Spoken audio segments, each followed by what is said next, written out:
রাম মন্দির উদ্বোধন উপলক্ষে নন্দীগ্রামে শুভেন্দু অধিকারীর দীপদান কর্মসূচি। গোকুলনগরের পারুল বাড়িতে স্থানীয়দের মধ্যে প্রদীপ বিলি করেন বিরোধী দলনেতা। আমগাছিয়া, বটতলা, হরিপুর এবং রেয়াপাড়া, নন্দীগ্রামে মোট 6টি জায়গায় প্রদীপ বিলি কর্মসূচি। রাম মন্দির উদ্বোধনের দিন এই প্রদীপ জ্বালিয়ে রাজ্যে অকাল দীপাবলি পালনের ডাক দিয়েছেন বিরোধী দলনেতা। আগামী 22শে জানুয়ারি অযোধ্যায় রাম মন্দিরের উদ্বোধন, আর তার আগে রাহুল গান্ধী বলছেন 22শে জানুয়ারির অনুষ্ঠানটি সম্পূর্ণ রাজনৈতিক উদ্দেশ্যে আরএসএস বিজেপির অনুষ্ঠান। অযোধ্যায় রামলালার প্রাণ প্রতিষ্ঠার আগে এই প্রতিক্রিয়া রাহুল গান্ধীর। প্রধানমন্ত্রী সেভাবেই অনুষ্ঠানটি পরিকল্পনা করেছেন, সেজন্যই আমরা সেদিন অংশ নেব না। আমরা সব ধর্মের সঙ্গে আছি, কিন্তু আমরা বিরোধী দলের রাজনৈতিক নির্বাচন কেন্দ্রিক অনুষ্ঠানে অংশ নিতে পারি না, মন্তব্য করেছেন রাহুল গান্ধী। तो ये राम मंदिर 22 तारीख का फंक्शन जो है, ये राजनीतिक फंक्शन बन गया है। हिंदू धर्म के जो हमारे लीडर्स हैं, जो अथॉरिटीज हैं, उन्होंने कहा है कि वो नहीं जा पाएंगे क्योंकि ये राजनीतिक फंक्शन बन गया है। आरएसएस ने, बीजेपी ने 22 तारीख को एक चुनावी flavour, election flavour, political flavour दे दिया है। इसीलिए कांग्रेस प्रेसिडेंट ने इनकार किया वहां जाने का। जहां तक धर्म की बात है, हम सब धर्मों के साथ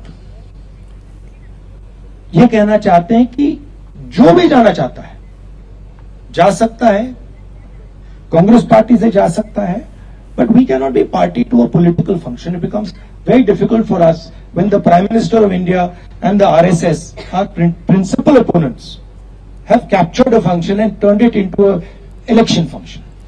রাহুল গান্ধী এই মুহূর্তে ভারত জোড়ো ন্যায় যাত্রার তৃতীয় দিনে রয়েছেন, কোহিমায় রয়েছেন তিনি। আর সেখান থেকেই আগামী 22শে জানুয়ারি অযোধ্যা রাম মন্দির উদ্বোধন প্রসঙ্গে তিনি বললেন 22শে জানুয়ারির অনুষ্ঠানটি সম্পূর্ণ রাজনৈতিক উদ্দেশ্যে আরএসএস বিজেপির অনুষ্ঠান। অযোধ্যায় রামলালার প্রাণ প্রতিষ্ঠার আগে এই প্রতিক্রিয়া রাহুল গান্ধীর। প্রধানমন্ত্রী সেভাবেই অনুষ্ঠানটি পরিকল্পনা করেছেন, আর সেজন্যই আমরা সেদিন অংশ নেব না।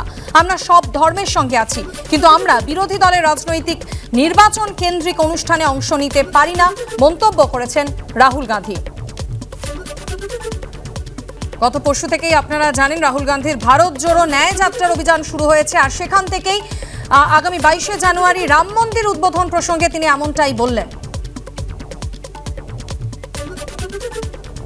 রাজ্য বিজেপির মুখপাত্র শ্রমিক ভট্টাচার্য এই মুহূর্তে আমাদের সঙ্গে টেলিফোন লাইনে রয়েছেন। শ্রমিক বাবু, কোহিমা থেকে আজ রাহুল গান্ধী বললেন যে 22শে জানুয়ারির অনুষ্ঠানটি সম্পূর্ণ রাজনৈতিক উদ্দেশ্যে আরএসএস বিজেপির অনুষ্ঠান। প্রধানমন্ত্রী অনুষ্ঠানটিকে সেভাবেই পরিকল্পনা করেছে, আর সেজন্য তারা এই অনুষ্ঠানে অংশ নেবেন না, জানিয়েছেন রাহুল গান্ধী। দেখুন, পৃথিবীর দীর্ঘতম গণ আন্দোলন, সেই আন্দোলনের পথ খুব একটা মসৃণ ছিল না। তাদের যারা জোট সঙ্গী আছেন, তারা রাম মন্দিরের কর্তৃপক্ষদের উপরে গুলি চালিয়েছিলেন। কলকাতায় রাম কোঠারি এবং শরৎ কোঠারি দুই ভাইকে একটি বাড়ি থেকে টেনে বের করে পয়েন্ট ব্ল্যাঙ্ক রেঞ্জ থেকে গুলি করে খুন করা। সুতরাং এটা মনে করার কোনো কারণ নেই ফুলের পাপড়ি বিছানো থাকবে আর তার উপর দিয়ে হেঁটে গিয়ে রাম মন্দিরের উদ্বোধন হবে, এটা সম্ভব নয়। এই রাহুল গান্ধীরা আগে বলতেন মন্দির ওহি বানায়েঙ্গে মগর তারিখ নেই বাতায়েঙ্গে। তারা বিরোধিতা করেছিলেন, সমালোচনা করেছিলেন, কিছুটা হলেও তাৎপর্য রাজীব গান্ধী, ডক্টর নরসিমহা রাওরা বুঝতে পেরেছিলেন, কিন্তু সেই কংগ্রেস আজকের কংগ্রেস নয়। রাহুল গান্ধী ভারত জুড়তে নেমেছিলেন, এখন তো নিজের দলকেই জুড়তে হবে। রাম মন্দিরকে কেন্দ্র করে তো কংগ্রেসের বিদ্রোহ হয়েছে। নিচুতলার কংগ্রেসের নেতা, কর্মী, বিধায়ক, বিভিন্ন রাজ্যের নেতা তারা তো বিরোধিতা করছেন, তারা তো কংগ্রেসের এই সিদ্ধান্তকে মানছেন না।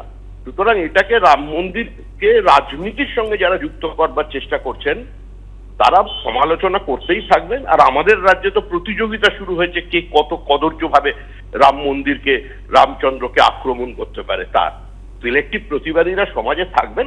এই রাহুল গান্ধীদের কথায় খুব একটা কিছু ভারতের এই বহমানতার উপরে প্রভাব নিয়ে আসতে পারবে না। রাম ভারত, ভারতী রাম।